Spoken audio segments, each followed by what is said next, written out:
कल क्या देखा था? टाइप्स ऑफ वेक्टर देखा था ना। टाइप्स ऑफ वेक्टर में लास्ट कौन सा देखा था? कल like vector unlike vector collinear देखा था ना। कोलिनियर के दो टाइप बात किया था, लाइक वेक्टर और अनलाइक वेक्टर। आगे आते हैं, कितने टाइप्स हो गए थे? 5। अगला देखते हैं 6 लिखना, को प्लेनर वेक्टर। को प्लेनर वेक्टर, को का मतलब होता है सेम, प्लेनर का मतलब होता है प्लेन। को का मतलब क्या है? सेम। प्लेनर का मतलब है प्लेन, यानी वैसे वेक्टर जो सेम प्लेन में, उसको क्या बोलेंगे? को प्लेनर। सेम प्लेन में कैसे है डजंट मैटर, पैरेलल है नहीं है, बस प्लेन एक बनना चाहिए। जैसे बोर्ड एक प्लेन है, इस प्लेन में वेक्टर हो, मान लो बोर्ड पे समझो एक वेक्टर ये है, समझो एक वेक्टर ये है बोर्ड पे, एक वेक्टर ये है, एक वेक्टर ये है, एक वेक्टर ये तीनों क्या कहलाएगा? को प्लेनर। कैसे है डजंट मैटर। अच्छा, को प्लेनर के लिए मिनिमम 3 वेक्टर होने चाहिए। 3 से कम में डिफाइन है, 3 से ज्यादा बना लो कोई दिक्कत नहीं है। क्यों ऐसा है ये हम आगे देखेंगे। जब हम वेक्टर में वेक्टर का प्रोडक्ट देखेंगे कि कुछ क्रॉस प्रोडक्ट, डॉट प्रोडक्ट क्या होता है, आगे बात करेंगे, तब हम देखेंगे कि 3 ही क्यों है, वो क्लियर होगा। मतलब ऐसा नहीं होना चाहिए कि 2 वेक्टर इस प्लेन में हैं और एक वेक्टर किसी इस प्लेन में या दूसरे प्लेन में है, तो वो प्लेनर नहीं होगा। तीनों वेक्टर क्या होना चाहिए? एक ही प्लेन में होना चाहिए। ठीक है, तो डेफिनेशन सिंपली वो planar 3 or more vectors, 3 or more vectors, 3 or more vectors which acts in the same plane, या लाइक इन द सेम पे जो लिखना है, which acts in the same plane are called coplanar vectors. Coplanar vectors. ठीक, नीचे में लिखना है, लिखो नोट देके, नोट लिखना।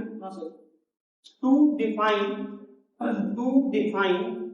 ए coplanar vector, to define a coplanar vector minimum 3 vectors are needed. Minimum 3 vectors are needed. ठीक है ना, 3 से कम में कोप्लेनर डिफाइन नहीं हो सकता। क्यों, हम आगे देखेंगे जब वेक्टर में क्रॉस प्रोडक्ट और डॉट प्रोडक्ट करेंगे। अच्छा, उसी तरह से अगर पहले बात किया तो कोलिनियर में कम से कम कितने वेक्टर चाहिए डिफाइन करने के? 2। तो 2 से कम में कंपेयर नहीं कर सकेंगे ना कि एक लाइन बिलोंग है या नहीं, यहां चाहिए 3। यानी समझो कि कि हमने बना लिया प्लेन, हमने बना लिया प्लेन, इस प्लेन में कम से कम 3 वेक्टर किसी भी तरीके से, कैसे भी रखे हो डजंट मैटर, 3 होने चाहिए, कम से कम 3। 3 से ज्यादा हो तो भी कोई दिक्कत नहीं, पर 3 से कम नहीं। तो ये सब क्या कहलाएंगे? तो एक ही प्लेन में 3 है, 4 है, 5 है, डजंट मैटर, पर इससे कम नहीं। ठीक है, क्लियर?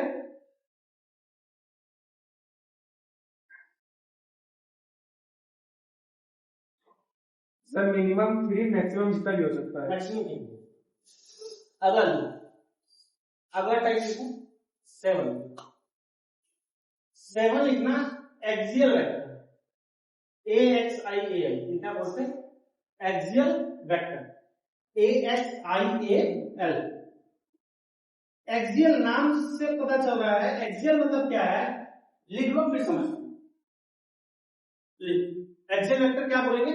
एक वर्ड सुने आप लोग, axis of rotation. Axis of rotation सुने हो? हाँ सर। तो लिखो, पहले लिखो फिर बात करें। देखना, the vector having direction, the vector having direction along the axis of rotation, the vector having direction along the board पे लिखा है axis of rotation, along the axis of rotation are called axial vectors, ठीक है।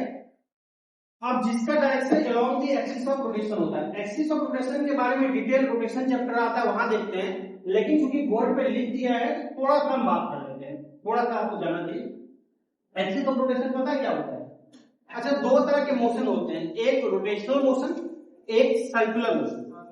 एक rotation, एक circular, दोनों में basic difference बता सकते हो? रोटेशन क्या है, सर्कुलर क्या है?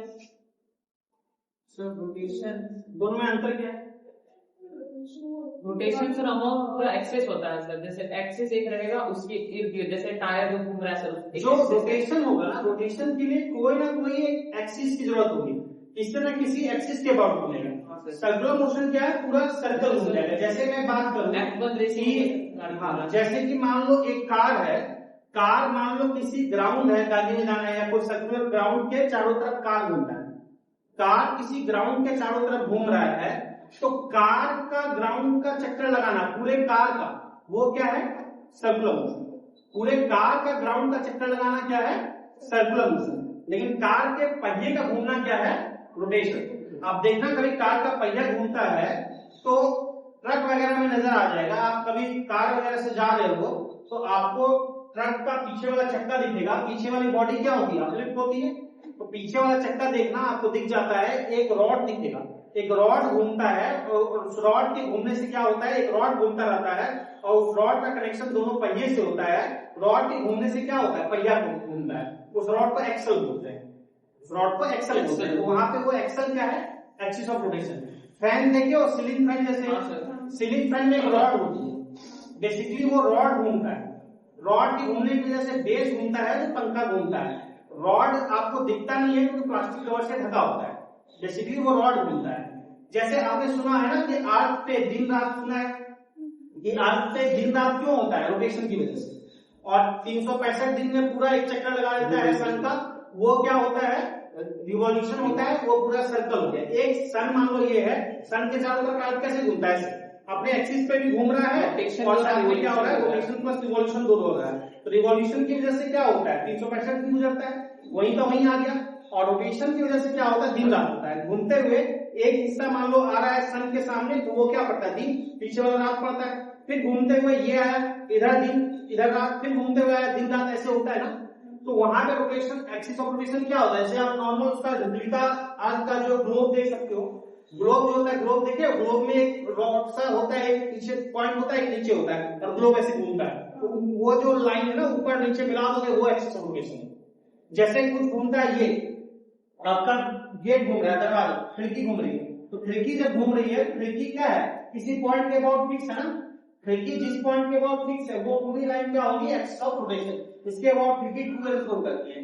जैसे आप लोग कोई लड्डू देखे हो, टॉप में एक कील गड़ा होता है और कील कैसे चारों तरफ घूमता है, तो कील उसकी एक्सिस ऑफ रोटेशन। उतना डिटेल हमको नहीं जाना, हमको केवल थोड़ा समझना, बाकी ये चैप्टर पूरा आता है, रोटेशन चैप्टर, वहां पे डिटेल बात करेंगे, ठीक है। तो जितनी भी रोटेशन वाली चीजें पढ़ते हैं ना, वो सब क्या है, उसकी डायरेक्शन होती है along the axis of rotation, तो उसको बोलते हैं एक्सेल। कुछ एग्जांपल लिखना है, लिखो कुछ एग्जांपल लिखो, एग्जांपल लिखो, एंगुलर डिस्प्लेसमेंट, एग्जांपल कुछ लिखो, बोर्ड पे लिखा हुआ है एंगुलर डिस्प्लेसमेंट। एंगुलर डिस्प्लेसमेंट कुछ नहीं है, एंगुलर डिस्प्लेसमेंट जब पढ़ेंगे तब देखेंगे, थोड़ा सा जानना तो ये समझ लो, जैसे सीधा चलता है कोई तो लीनियर डिस्प्लेसमेंट बोलते हैं, अगर घूमेगा तो क्या बोलते हैं, angular displacement. Angular displacement, angular velocity, लिखो कुछ एग्जांपल, बाकी डिटेल जब पढ़ेंगे। Angular displacement, angular velocity, torque, torque TORQE, board पे लिखा है टॉर्क, TORQUE, टॉर्क। ऐसे टॉर्क क्या होता है, torque turning effect of force is called torque. आगे हम देखेंगे, जो पढ़ेंगे थोड़ा सा बता देता हूं, वैसा फोर्स जो टर्न करा दे क्या है, टॉर्क। अगर मान लो इस पे फोर्स, समझना, इस पे फोर्स 10 न्यूटन का लगाए और ये इसकी लेंथ है, इसके पैरेलल 10 न्यूटन ऐसे लगाए, क्या होगा, उसको आगे बढ़ाएगा सीधा, ये फोर्स इसको क्या करेगा, आगे बढ़ाएगा। अब यही फोर्स किसी एंगल पे लगा दिए, उतना ही 10 न्यूटन ऐसे ना लगा के ऐसे एंगल पे लगा दिए, तो इसको क्या करेगा, टर्न करा देगा। तो फोर्स जो टर्न करा दे उसको क्या बोलते हैं, torque. Turning effect of force is called torque, ठीक है। तो लिख लो टॉप ऐसे, टॉप ऐसे। ठीक है, क्लियर है?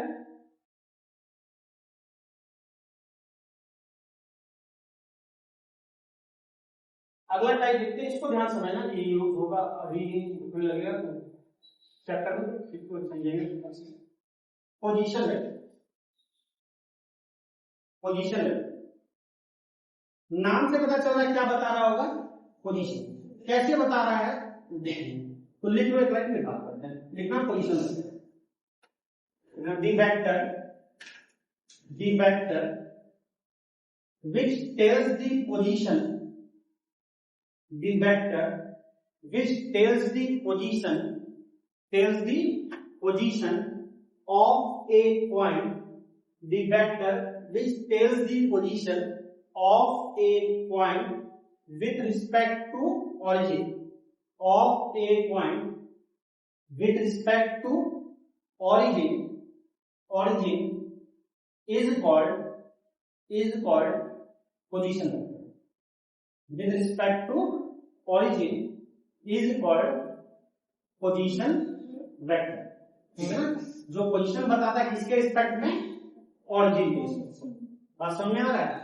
देखो ऑरिजिन क्या होता है, ऑरिजिन वो जगह होती है जहां से कोई मेजरमेंट लिया गया, कहीं ना कहीं से तो रेफरेंस लेंगे ना, कहीं से तो मेजरमेंट करेंगे। मान लो मैं बोलूंगा यहां खड़ा हूं, यहां से ये दीवार जो है 10 मीटर की दूरी पर, यहां से ये दीवार 10 मीटर की दूरी पर, तो मेरा ऑरिजिन कहां है, यहां पे। अगर मैं बोलूं दीवार 10 मीटर की दूरी पे, कहां से 10 मीटर बताना तो पड़ेगा, कहां से 10 मीटर, यहां से 10 है, यहां तो दीवार से कुछ और है, आगे कुछ और है, तो हमको बताना पड़ेगा। हम बोल रहे हैं कोई देवघर है 60 किलोमीटर, कहां से 60, दुनिया में हर जगह से 60 है, एक पर्टिकुलर लोकेशन से 60 होगा ना, कहीं किसी और जगह से कुछ और होगा। तो ऑरिजिन क्या है, जहां से हम मेजरमेंट ले रहे हैं। तो कोऑर्डिनेट ज्योमेट्री में नॉर्मल जो हम करते हैं, कहां से मेजरमेंट लेते हैं, डिस्टेंस कहां से लेते हैं, ऑरिजिन से लेते हैं। अब तीन एक्सिस क्या है जरा समझिए, ये मान लो इसको हमने लिख दिया एक्सिस, इसको लिख दिया मान लो वाई एक्सिस, तो तीसरी जेड एक्सिस यहां गई, जेड एक्सिस ये में यहां हो। अब बोर्ड पे तो इसको दिखा नहीं सकते, बोर्ड पे तो इसको ऐसे दिखा नहीं सकते, तो हमने एक्सिस को कैसे बना लिया यहां, ठीक है।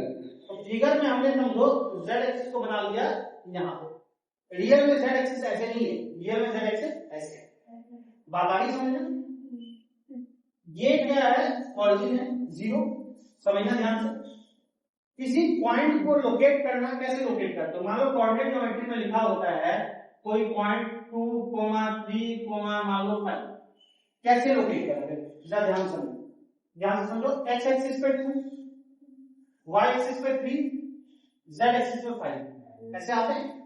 2, 3 कैसे लोकेट करेंगे, एक्स पे 2 जाएंगे, वाई पे 3 आएंगे, जेड पे 5 आएंगे, वो पॉइंट कहां होगा, समथिंग अगर एक्स वाई जेड कोऑर्डिनेट है तो ये पॉइंट कहां होगा, स्पेस में यहाँ, क्लियर। अब ये वाला पॉइंट मेरा यहाँ पे है, पर इस वाले पॉइंट को समझना, इस वाले पॉइंट को तो हम इसमें 2D फिगर में दिखा नहीं सकते बोर्ड पे, हवा में लटकता पॉइंट को नहीं दिखा सकते। कॉपी बनाया और एग्जामिनर को क्या किया, एक डंडा से एक लटका के एक बॉल लटका दिया या एक पॉइंट लटका दिया, बोला यहाँ से वो तो नहीं पॉसिबल है, उसको हम यहाँ तो दिखा नहीं सकते, तो फिर उसको हम कहाँ दिखाएंगे, उसको हमने बोर्ड पे दिखाया, उस पॉइंट समझ में आ रही है। बेसिकली ये पॉइंट बोर्ड पे ना होगी यहाँ पे, क्लियर। इस पॉइंट का कुछ एक्स वाई जेड वैल्यू होगा ना, मान लो एक्स वैल्यू ए है, वाई वैल्यू बी है, जेड वैल्यू सी, समझना ठीक। इस पॉइंट को बेसिकली ये पॉइंट यहाँ है, जानिए ये पॉइंट यहाँ, इस पॉइंट को ऑरिजिन से मिला देंगे, इस पॉइंट को ऑरिजिन से मिला देंगे, ये एक लाइन को ऊपर सकते हो, इस पॉइंट को ऑरिजिन से मिला दोगे तो एक लाइन मिलेगा, ये लाइन कहलाएगा इस पॉइंट का पोजीशन। बस समझ में आ रहा है, ये लाइन इसका डायरेक्शन बताएगा, इस पॉइंट का जहां भी पॉइंट आ रहा है स्पेस में, ये लाइन इसका क्या कहलाएगा, पोजीशन। अब रियल में तो ये पॉइंट यहाँ है, लेकिन चूंकि हम बोर्ड उसको दिखा नहीं सकते, यहाँ पे बोर्ड पे हमने यहाँ दिखाया, तो बोर्ड पे यहाँ दिखाया, तो इसको हम ऑरिजिन से मिला देंगे, ये इस पॉइंट का क्या होगा, पोजीशन लगता। मान लो ये पॉइंट जो लोकेट किया, ये पॉइंट है मान लो P, तो ये P पॉइंट क्या होगा, ये पॉइंट, ये जो लाइन दिख रही है, ये पूरी लाइन इस P पॉइंट का क्या कहलाएगा, पोजीशन। बात आ रही समझ में। अब जरा बात सुनो, और इस ओपी को कुछ नाम देना है इस वेक्टर को, मान लो इस वेक्टर को नाम दे दिया हमने वेक्टर आ। ठीक, मैं क्या लिखूंगा जरा ध्यान से समझना इसमें। ओपी, ओपी लिखने का मतलब होता है ओ टू पी। अगर मैं लिखूंगा वेक्टर में पी ओ मतलब होगा पी टू ओ, मतलब इधर आएगा एरो नीचे को। ओ टू पी मतलब ओ से पी एरो ऊपर हो, बस समझ आ गया। यानी ऑरिजिन से हम पी की तरफ। ठीक, ओपी को कुछ हमने माना से आप तो लिखा आप। ठीक, अब जरा बात समझिए, हम लिख रहे हैं तो ध्यान दो यहां पे A B C plus plus. अब लेफ्ट साइड वेक्टर है पर राइट साइड क्या है, ए बी सी कोई वैल्यू है, वैल्यू है, वेक्टर तो नहीं है। पर उसका जो मान लो ए बी सी से कुछ है 2, 3, 5 तो उसकी वैल्यू दी है 2, मैग्नीट्यूड दिया है 2, 3 और 5। लेकिन हमको वेक्टर बनाना, चूंकि लेफ्ट साइड हमने वेक्टर लिखा है तो वेक्टर बनाने का तरीका क्या होता है बताया था कि यूनिट वेक्टर से मल्टीप्लाई करो। यूनिट वेक्टर से मल्टीप्लाई करने के बाद ये होगा कि मैग्नीट्यूड चेंज नहीं होगा, मतलब ए ही रहेगा, बी ही रहेगा, सी ही रहेगा। और हमने एक लाइन लिखाया था तभी जो बोला था, बाद में बताऊंगा कि unit vector in the direction of X Y and Z axis are represented by I cap, J cap and K cap respectively. X axis के लॉन्ग लाइन क्या है ए, समझो तो इसको लिखेंगे A I vector. Y axis के long क्या है जे कैप, जेड एक्सिस के लॉन्ग क्या है ए। तो ये ऐसे लिखा जाता है, समझ आई बात। यानी हमको आगे से आई कैप के साथ लिखा दिखेगा, हम समझेंगे वो लाइन किसके लॉन्ग है एक्स एक्सिस के लॉन्ग। कोई जे कैप के साथ लिखा होगा वो किसके लॉन्ग है वाई एक्सिस के लॉन्ग। कोई के कैप के साथ लिखा होगा वो किसके लॉन्ग लाइन है जेड एक्सिस के साथ। जनरली समझो आई जे के ऑर्डर में लिखा जाता है, ना भी लिखा है आपको समझ में आना चाहिए के कैप वाला क्या है एक्स एक्सिस। जब मुझे बात बताओगे, मान लो लिखा है -2k plus 5j minus 3i। X axis के लॉन्ग लाइन कितनी, एक्सिस के अलॉन्ग एक्स एक्सिस के लॉन्ग पहले काम मत जाओ, आई कैप के साथ -3 आई कैप के साथ कौन लिखा है -3 एक्स के लॉन्ग माइनस, वाई जे कैप के साथ कौन है +5 और के कैप के साथ -2। तो इसका जो कोऑर्डिनेट अगर लिखेंगे, कोऑर्डिनेट ज्योमेट्री में अगर ऑर्डर से लिखते हैं एक्स वाई जेड, समझ आ जाए। कोऑर्डिनेट ज्योमेट्री में अगर ऑर्डर से लिखते हैं एक्स वाई जेड, एक्स वाला लिखेंगे -3, वाई वाला क्या है 5, जेड वाला 2। समझ में आया इसका मतलब। आई कैप के साथ जो लिखा है वो एक्स एक्सिस के लॉन्ग लाइन है, जे कैप के साथ जो लिखा है वो वाई एक्सिस के लॉन्ग लाइन है, के कैप के साथ जो है वो जेड एक्सिस के लॉन्ग लाइन है। तो हमको वेक्टर में अगर आई कैप जे कैप के कैप लिखा है तो हमको बताएगा नहीं, हमको खुद समझ में आना चाहिए कि जे कैप वाला वाई के लॉन्ग लाइन है, के कैप वाला जेड है और आई कैप वाला एक्स के लॉन्ग लाइन है। इतनी बातें क्लियर है, ये लिख लो बस, छोटा सा देखो यहाँ angle between two vectors, angle between two vectors, दो वेक्टर के बीच में एंगल कैसे मेजर करते हैं। एंगल बिटवीन टू वेक्टर्स, दो वेक्टर के बीच में एंगल कैसे मेजर करते हैं। तो जरा लिख लो फिर समझते हैं। लिखना angle is always measured, angle is always measured between head, angle is always measured between head or tail। जो लिखा बोल angle is always measured between head और टेल। यानी दो वेक्टर के बीच एंगल हमेशा या तो हेड के बीच का एंगल होगा या टेल के बीच का एंगल होगा, कभी भी हेड टेल के बीच का एंगल नहीं दिया जाता। Angle is always measured between either head और टेल। अब जरा समझो क्या बोलना चाह रहा हूं, देखें मान लो दो वेक्टर है, एक वेक्टर ये है एक वेक्टर ये, दोनों वेक्टर के बीच का एंगल है मान लो ये 60 डिग्री। तो यहाँ एंगल बिटवीन वेक्टर कितना बोलेंगे, एंगल बिटवीन वेक्टर कितना बोलेंगे 60। कोई दिक्कत नहीं, सिंपल दिख भी रहा है। ये दोनों वेक्टर का क्या मिल रहा है, इसका और इसका टेल मिल रहा है, दोनों वेक्टर का टेल मिल रहा है ना, टेल के बीच का एंगल तो बोलते ही है। अब समझो जरा, एक वेक्टर ये है, एक वेक्टर मान लो ये एंगल से मान लो है कुछ भी 70 डिग्री। एंगल बिटवीन वेक्टर क्या बोलेंगे 70 दोनों का हेड हेड मिल रहा है, तो एंगल दिख रहा है साफ साफ, कोई दिक्कत नहीं है 70 डिग्री।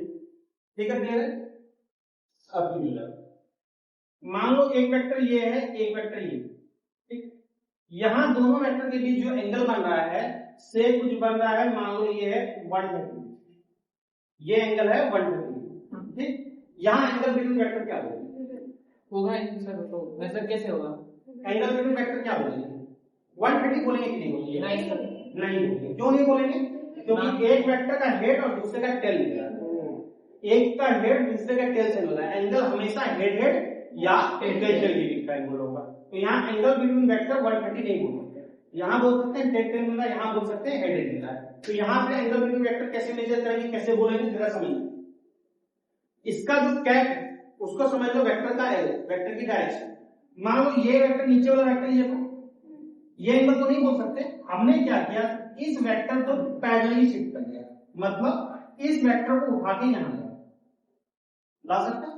वेक्टर का पता है ना, parallel transformation of A vector doesn't change vector, मतलब वेक्टर को पैरेलली शिफ्ट करो, equal vector, same magnitude, same direction, तो दोनों वेक्टर में कोई फर्क नहीं है। हमने क्या किया, इस वेक्टर को उठा के यहां से कर सकते हैं। ऐसा करने से क्या हुआ, ये वेक्टर यह बन गया, तो ये वेक्टर ऐसा करने से क्या हुआ, जब इस वेक्टर को यहां शिफ्ट किए तो दोनों वेक्टर का क्या मिलने लगा, टेल। तो टेल मिलने लगा, तो ये एंगल कितना होगा, 50 पूरा स्ट्रेट लाइन पे क्या होगा, 180 माइनस 130, 180 माइनस 130 क्या बोलेंगे, 50। यहाँ एंगल बिटवीन वेक्टर क्या बोलेंगे, 50। समझ में आ रहा है? तो अगर हेडेड या टेल मिल रहा है तो ठीक है, डायरेक्ट लिख दिया। नहीं मिल रहा है तो दूसरे वेक्टर को एक्सटेंड कर देंगे, दूसरे वेक्टर को क्या है, पैरेलली शिफ्ट कर देंगे, ज्यादा अच्छा पैरेलली शिफ्ट कर देंगे। इस तरह से टेक किया कि दोनों का टेल टेल मिलेगा। तो अब एंगल वेक्टर के लिए यहां क्या बोलेंगे, 130 नहीं, समझ में आएगा, बलम समझ लीजिए। अब देखो, हमने बोला था तभी याद होगा कि वेक्टर का जो डेफिनेशन कंप्लीट दिखाया था, तो बोला था वेक्टर क्या बोलते हैं, मैग्नीट्यूड है, डायरेक्शन है, और साथ में एक बात और ऐड किया था कि सिंपली ऐड नहीं कर सकते। बोला था वेक्टर को सिंपली ऐड नहीं कर सकते। फिर सिंपली ऐड नहीं कर सकते तो फिर कैसे करेंगे, तो वही रिप्रेजेंट करने का तरीका बताऊं। वेक्टर को लिखते कैसे, वेक्टर को लिखते कैसे, बाकी ऐड करके क्या आता है, फॉर्मूला क्या होगा तो आगे देखेंगे। हम सिंपली बता रहे हैं वेक्टर को लिखते कैसे, तो ध्यान से समझना है इस कॉन्सेप्ट को, ध्यान से समझना। पूरे फिजिक्स में बहुत जगह का इसको लिखा, मान लो वेक्टर ए, ठीक, ध्यान से देखिए, इधर लिखा मान लो वेक्टर बी, ठीक, इधर लिखा वेक्टर ए, इसको लिखा वेक्टर बी। हमें ऐड करना है, रिप्रेजेंट करना है, समझो, vector A plus vector B, जिस ऑर्डर में लिखा है वैसा ही। कहने का क्या मतलब है, ए से शुरू करो और बी पे मामला खत्म करो, ठीक। ए कहां से स्टार्ट हो रहा है, टेल से स्टार्ट हो रहा है, यहां से, प्लस बी करना है, बी कहां जा रहा है, यहां जा रहा है, इसको मिला दो, ए से बी को मिला दो। ये जो लाइन होगी ना, ये इसको रिप्रेजेंट करेगी वेक्टर से, यानी ये रिप्रेजेंट करेगी vector A plus vector B. बात समझ में आ रहा है? ये रिप्रेजेंट किसको करेगा, vector A plus vector B को, जो लिखा है शुरू करते हुए जहां तक जाना है वो।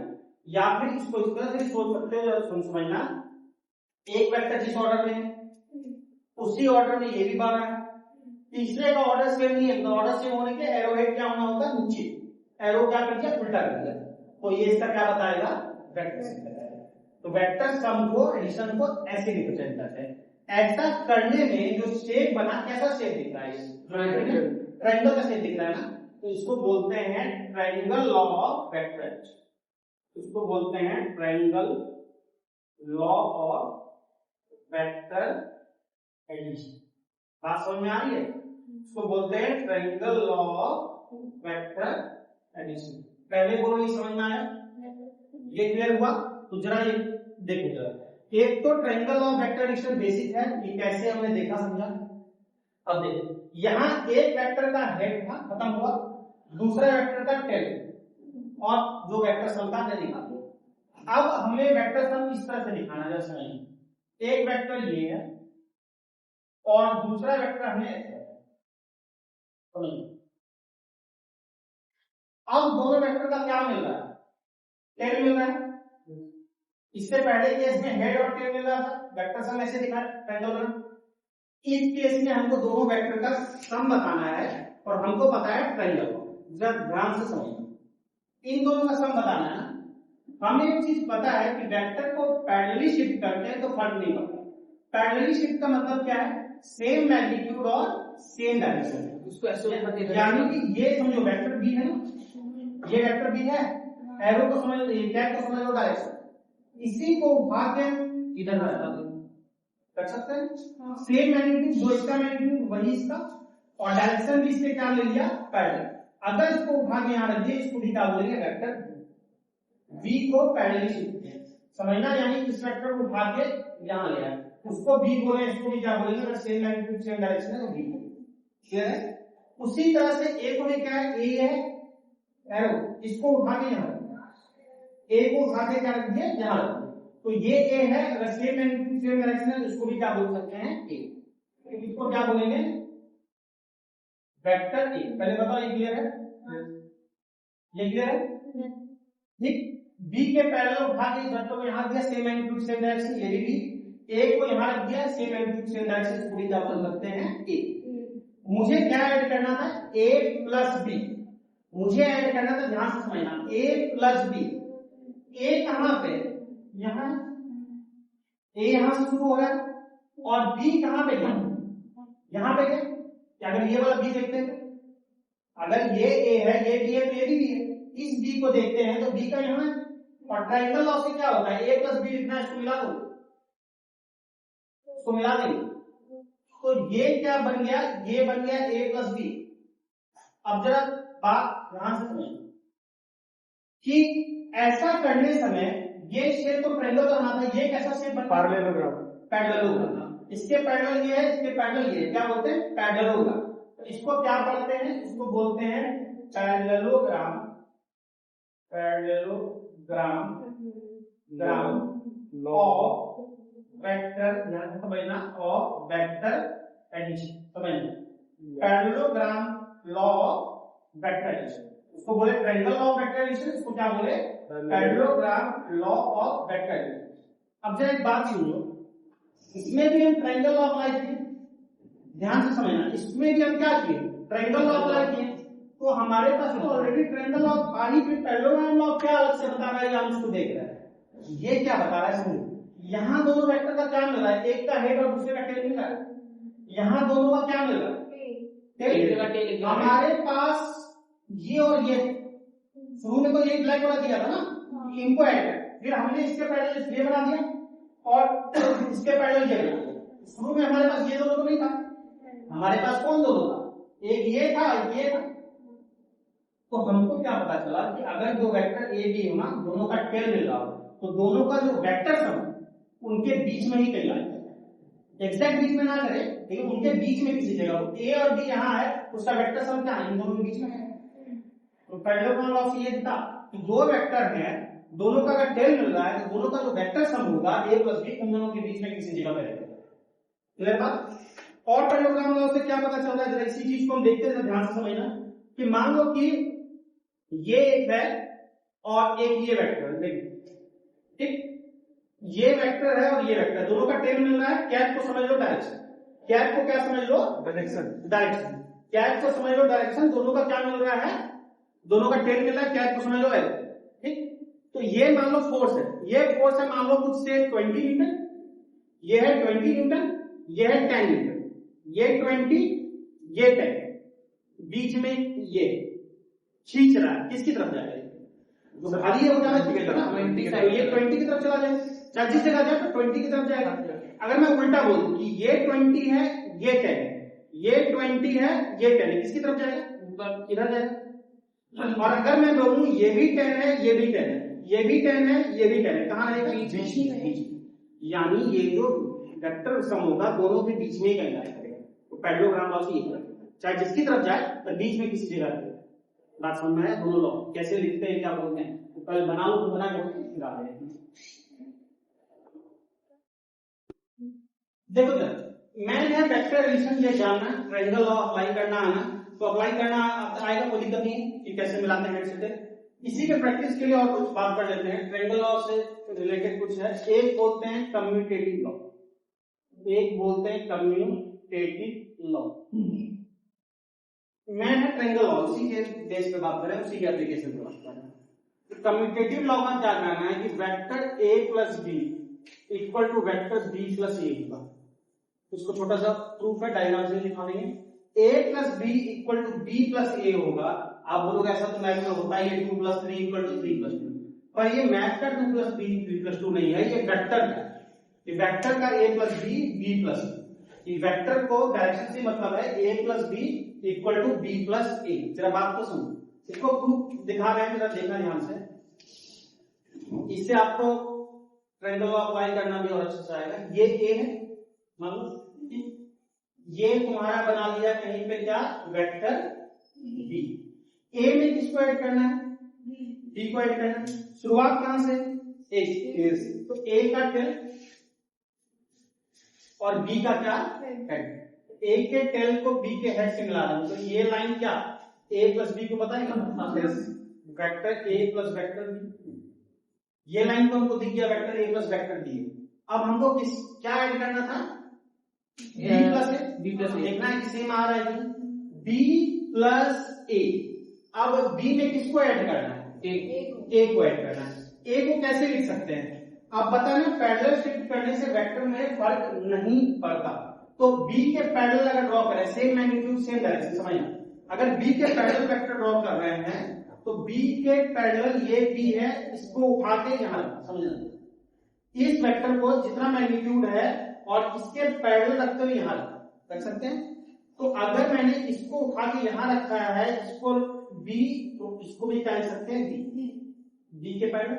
उसी तरह से a के पैरेलल भी ड्रॉ किया जा सकता है, a ये है, a उठा के ऐसे यहां, तो a का एरो ऊपर की तरफ है, ये क्या वेक्टर ये होगा, इसके पैरेलल ये बना लिया और इसके पैरेलल ये बना लिया, क्या होगा। अब अगर मैं b प्लस a लिखने जा रहा हूं, ध्यान दो, b प्लस a, तो b कहां से शुरू हुआ है, नीचे हम देख रहे हैं यहां से, और a का हेड कहां खत्म हुआ है, यहां पे। तो ये लाइन किसको दिखा रहा है, vector b plus a, b plus a, vector b plus vector a, तो vector b plus vector a। तो क्या दोनों लाइन एक ही मिला, यस सर, दोनों सेम लाइन मिला ना, यानी दोनों इक्वल, समझे।